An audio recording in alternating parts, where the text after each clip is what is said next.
Hey YouTube, Mark Kaufman here, and today I want to go over a few new knives that are new to my collection. Now, I'm not going to be doing an unboxing of these because I didn't get them all in the same place. I've picked up a few of these in different areas, one of which is from RJ's Knives. So thank you again for the fantastic trade. And I've been searching for specific and different knives. Well, at the same time, I've been doing kind of a soul search of what do I want to carry in my pocket. And lately, they've been traditional slip joint knives. Now, this is being filmed on a Monday. It is Monday the 26th. And it has been a Monday. You know how Mondays can be. You just can't trust that day. And so I am actually going to be having a little bit of a drink. And that is going to be Evan Williams Bottled in Bond. This stuff is definitely fantastic. So I'm going to have my glass just right over there. And I'm going to put the bottle over here. Hopefully it's kind of out of the way. So I am going in a new direction. A new direction with my knives. I'm going in a new direction with my collection. And as of late, I haven't been really carrying any modern folders. I haven't really wanted to carry any modern folders because lately they are not really interesting to me. These knives are what are interesting to me. I've had a fascination with traditionals for a long time. I've dabbled with modern traditionals. I've had a few Viper knife designs that were modern traditionals.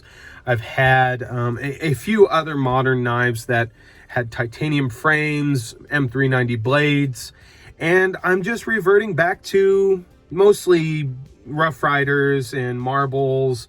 We've got a new one here, and this is the Bullfrog, Congress, and Stag. And I've been just hunting for very unique knives. They're just different, that are beautiful, that give me something to look at and something to examine. I mean, each one of these is very different, and each one is going to have something different about it. Even with the bone, everything is going to be different. Now, if you are a traditional knife collector, I'm not telling you anything you don't know. That's the reason why we collect these, is because there's something different about each one and something beautiful about each one. Now, personally, I am actually going for knives that are either a unique pattern, a unique handle shape, have a unique shield, or have a very interesting color to them. So one that I've recently picked up is this vintage Roughrider, which is a new old stock. And I think it's either a cigar split back whittler or a sleeve board whittler. It's kind of loose. It's got a bulbous end here, a smaller end here. Might fit into that cigar category, but I believe it fits more into a sleeve board category. And I have to tell you, this is one of the strongest springs on the back here. And for some reason, I don't know why, but Roughrider did not stamp the model numbers on their earlier knives.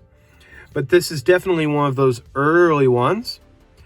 And this knife is beautiful, beautiful and fantastic. I will be doing a full review on it, but it's big. I mean, this is a big, big knife, which surprised me when I got it. And so that is the size of it. And I will compare it to a more modern knife as I knock the camera around. That is the Artisan Sea Snake, and then that is the Roughrider. And you can see that is definitely a bigger knife. So it is a big blade. It's a big knife. It's definitely something that is going to be present in your pocket, but I love it. I also love that red bone. Another thing that I picked up was this Stockman. And I actually have in this pattern with this shield, I'm actually going to be doing a video specifically on that shield. I have a small toothpick, I have a canoe, and I have a trapper coming in this pattern. I'm on the hunt for this pattern specifically. So if you do have one of these that's different for the ones that I listed, I would be willing to sell it, but please, let's be respectable. Don't price gouge. You know, nobody likes that. But this thing has a beautiful walk and talk on it. The springs on this are fantastic. I mean, that's how a Roughrider should be. It's fantastic fit and finish. I'll have a video out for this one as well. And if you're curious about the model number on this one, it is the RR883. So that's one that I've picked up, and the reason why I'm going in this direction is these things are all very different. They're very, very nice to carry. It's really all I really need in the day. This is another Roughrider that I picked up. If you're curious, it's the RR534, and this is a small Coke bottle, and or a swell-centered jackknife. And this was just handsome when I saw it. I just said to myself, I have to get this knife. I have to have that. It's a beautiful little Coke bottle, and it has beautiful bone handles. I mean, look at the handles on that. And this is actually really unique for Roughrider because the shield isn't even stamped. And I'm going to call that a dog bone or a bow tie stamp, shield, I'm sorry, there. And the covers are just beautiful. The fit and finish on this is great. And half stop, the close, even on this small knife, is very, very strong. A very wonderful little knife. Now, this one here, I actually did a trade with RJ's Knives, and he did a trade for this Queen from Smoky Mountain Knife Works, and I have to say I love it. I love it so much. It is very thin, very sleek, very handsome, and before he decided to trade me that, I actually picked up this one here. And this has been, I've been carrying this almost a week.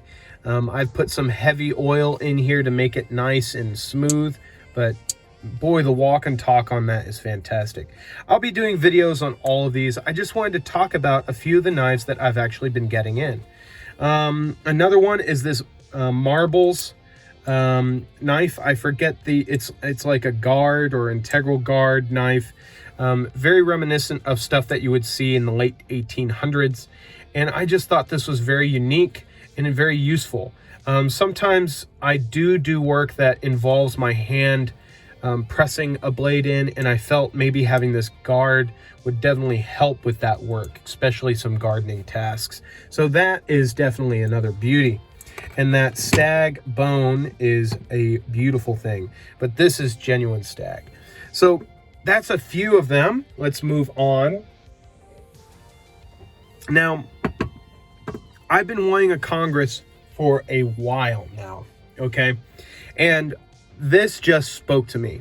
This Marbles knife is beautiful. Green Stag, beautiful, beautiful blades, strong springs, very wonderful, beautiful. What a beautiful knife. I really do love this knife. This is a beautiful one, beautiful piece, and I think it will be a great whittling knife. Now, I'm not going in depth with any of these just because I want to save that for another time. Now, this one has already been in a video of mine, but this is a John Primble knife, and I've actually been using this today in the garden. I was using the spade blade to cut up crabgrass in my front yard, and I have to say it did a great job. Having this softer tip here, I wasn't really scared of maybe hitting my hand when I was holding the crabgrass and cutting it. So this actually was coming in handy. So I am starting to give the Trapper pattern another chance at life in my collection. Now, We've got 2 left here. I'm trying to go quick, but we have a small baby toothpick. Now, I've been wanting a small baby toothpick for a while, but I just didn't want to cough up the money for a case one. And I've had bad experiences with Roughrider models that were baby toothpicks, but this one came out great. It has a good spring. It's not going to be your strongest spring, but it has the original horseshoe tested sharp shield there. And it's a nice little pocket dropper. If you don't want to carry something that's big and bulky, you carry this and it does the job. And then the last one, and I think they call this a Cattleman's knife. And this is the Marbles Cattleman's knife. And I just got this one in today. Haven't even cleaned it yet. But I love this clip point blade, this cigar shape. Now this would probably be more of an equal end or a cigar shaped knife. But this thing is so beefy. You can get a real good grip on it. And you have 3 blades on it. You have this wonderful spear point blade, which is very useful. But then you also have a spay blade, which is not as long as the Trapper, but it definitely is a great blade to have. So these are just a few of the knives that I've recently picked up in the past couple weeks, and this is kind of where I'm going. I will still be reviewing modern folders and modern items, but I'm probably going to be getting those from the BPEX Pass Around group.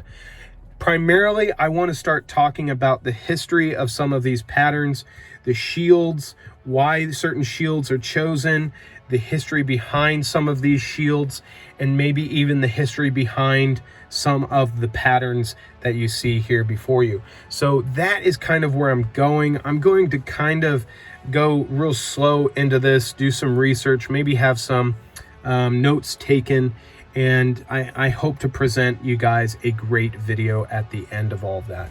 So I hope you guys enjoyed seeing some of the knives that I've picked up recently, and I hope you guys are excited to see these being reviewed, and I may even be doing some testing videos as well.